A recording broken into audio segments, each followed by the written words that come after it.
कि प्रभु तेरे बिन हमारा कोई और है नहीं। अच्छा, ये बात कहने की नहीं है, जरा समर्पण करके देखें, मृत्यु का भी भय नहीं होता। फिर अकबर के दरबार में कवि सम्मेलन था, बहुत कवि इकट्ठे हुए थे। अकबर ने एक पंक्ति सबको दी, ये पंक्ति सब अपनी कविता में रखेंगे, रखियो आस अकबर की। जो भी कवि उठता अपनी कविता पढ़ता और ये उसमें जरूर कहता रखियो आस अकबर की। बड़ी चापलूसी की कविताएं सुनाई गई। अंत में गंग का नंबर आया।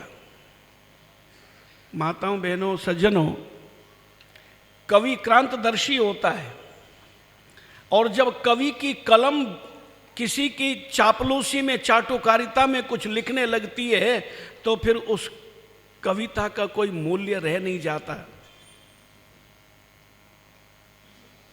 ये पंक्ति तो जरूर उसमें समाविष्ट करनी है, वो जरूर होनी चाहिए, रखियो आस अकबर की।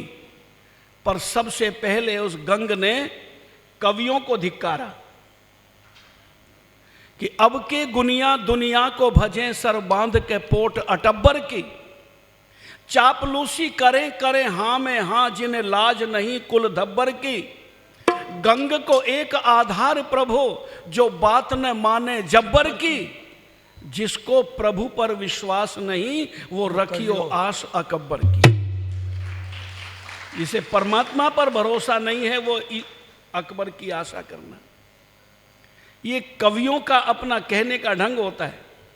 कभी कभी कवि ऐसी जगह फंस जाते हैं कि बड़ा मुश्किल हो जाता है उनके लिए वहां पर उस वातावरण में कविता पढ़ना।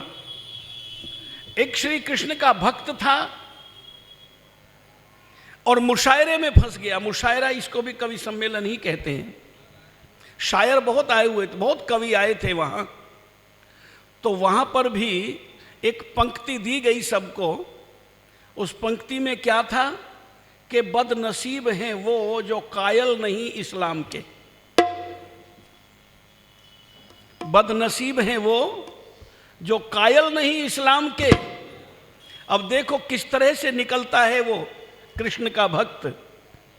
उसने भी अपने एक शेर पढ़ा और वो कहता है कि लाम के मानिंद हैं ये गेसु मेरे घनश्याम के।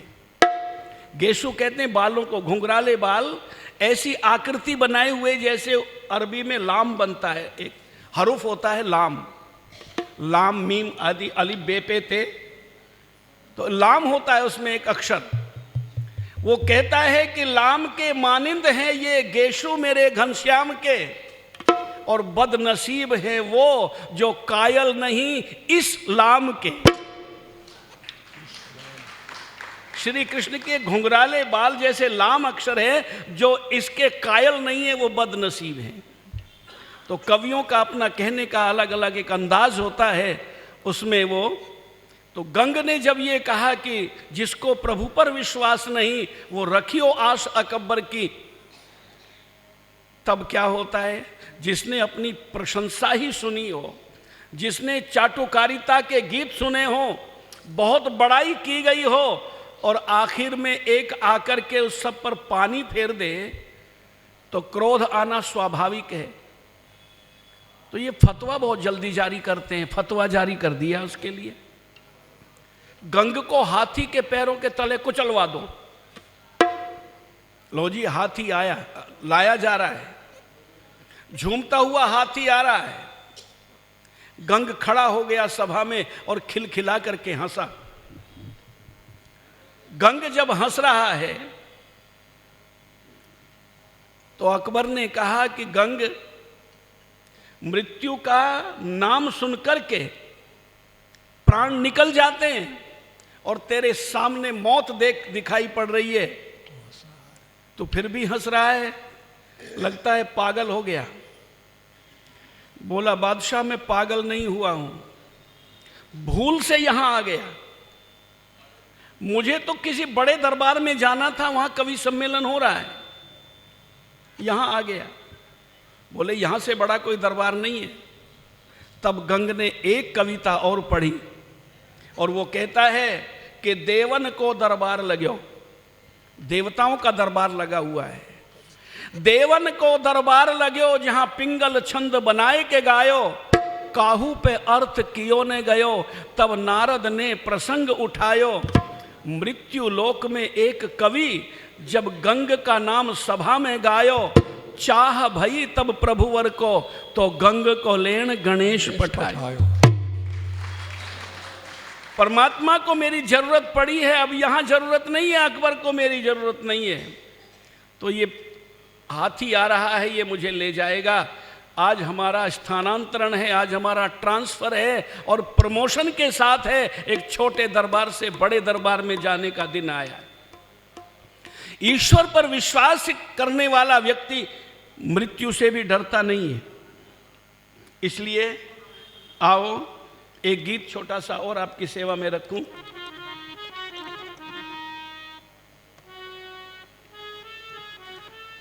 कि कभी भी प्रभु का भजन ना किया,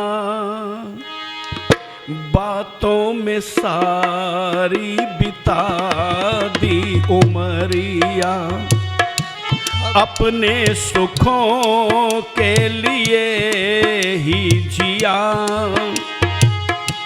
भोगों में सुख के गंवा दी उमरिया, कभी भी प्रभु का भजन ना किया, बातों में सारी बिता दी उमरिया,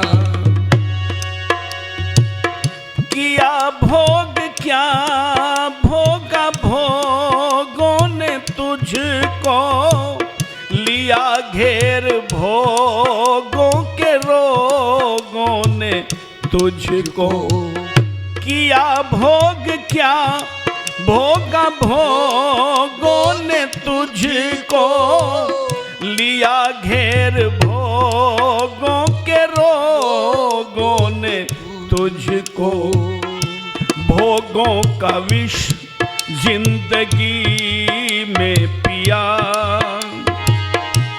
विष पी के नादा गंवा दी उमरिया, कभी भी प्रभु का भजन ना किया, बातों में सारी बिता दी उमरिया, ये माना के महलों में तेरा बसेरा, ये माना भरा धन से भंडार तेरा, ये माना के महलों में तेरा बसेरा, ये माना भरा धन से भंडार तेरा, मगर दिल तो कंगालों का पालिया, नदी दान कोडी गंवा दी उमरिया, कभी भी प्रभु का भजन ना किया, बातों में सारी बिता दी उमरिया, किसी गर्जमंद को तू कुछ दे सकाना, दुआ दीन दुखियों की तू ले सकाना, किसी गर्जमंद को तू कुछ दे सकाना, दुआ दीन दुखियों की तू ले सकाना, वही मिल रहा है जो पहले दिया, वही मिल रहा है जो पहले दिया, जमा क्या किया है खपा दी उमरिया। कभी भी प्रभु का भजन न किया, बातों में सारी बिता दी उमरिया। अंतिम पद में बहुत सुंदर बात लिखी।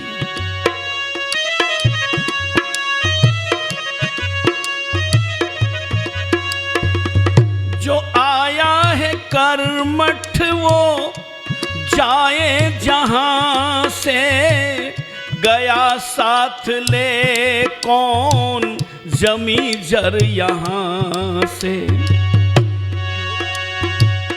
जो आया है कर्मठ वो जाए जहां से, गया साथ ले कौन जमी जर यहां से। ये चंद दिन के लिए आशियां बनाने में जिसके लगा दी उमरिया। कभी भी प्रभु का भजन न किया, बातों ही बातों में बिता दी उमरिया। खपा दी उमरिया, लगा दी उमरिया, गंवा दी उमरिया।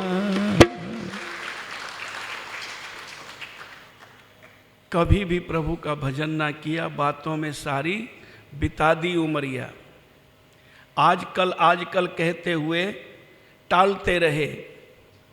मुहूर्त निकलवाते हैं अच्छे काम के लिए, पंडित जी मुहूर्त निकाल दो।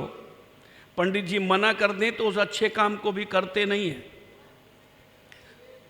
मैं निवेदन करना चाहता हूं कि अच्छा काम करने के लिए कभी कोई मुहूर्त निकालने की जरूरत नहीं, सारे मुहूर्त अच्छे हैं।